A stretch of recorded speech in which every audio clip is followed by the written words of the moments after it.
Guys आज म बर्दघाट 5 र 16 जोड्ने पुल जहाँ निर्माण हुँदैछ त्यही ठाउँमा आइसकेको छु र यो पुलको निर्माण भनेको तपाईको 5 वर्ष भइसक्यो र अहिले यो चुनावी महलबाट अलिअलि किला गाडिसकेका छन् र किला चाहिँ कस्ता गाडेका छन् बर्खामा आइसक्यो र किला चाहिँ त्यसरी चाहिँ त्यो सेटरिङ गरे किला बाँधेर अगर बाई चान्स चाहिँ पानी आयो र चाहिँ यो खोलो बढ्यो भने यो कहाँ पुग्ने हो र यसको चाहिँ कुनै ठेगाना छैन।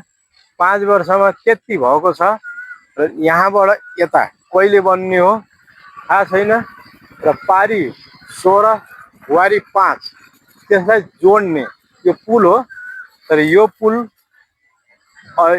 अगर यो पुल निर्माण भइसक्यो भने यहाँका स्थानीयलाई र बाहिरबाट जुन गाडीहरू आउँछ तिनीहरूलाई सहज हुने थियो।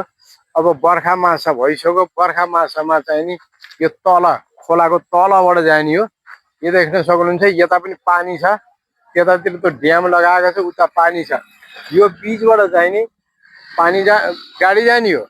अरू पानी आइसक्यो भने यो खोलो बढेर आयो भने यता दाउन्नेतिरबाट पुरा खोलो बढेर आयो भने यो अलिअलि जो बनाएको 3 तप्पड पनि बगाएर लान्छ र मान्छेलाई हिँड्नलाई पनि यहाँ सहज हुँदैन, सहज छैन।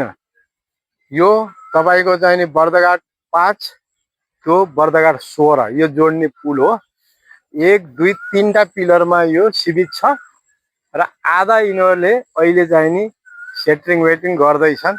तर यो पुल यो वर्ष त हुँदै हुन्न, 5 वर्ष अहिले यतिलाई मात्रै लागिसक्यो।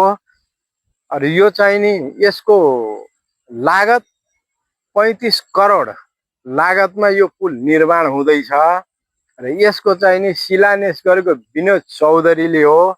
र विनोद चौधरी पनि यहाँ आएर शिलान्यास गरे र कुलमान घिसिङ पनि आएर यहाँ चाहिँ नि नमस्कार गरेको नि यो पुललाई।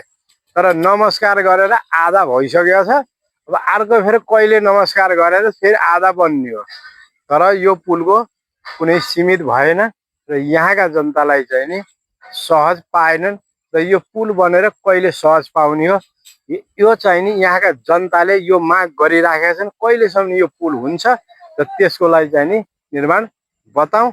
र यो म अहिले बिदा हुन्छु। नमस्कार।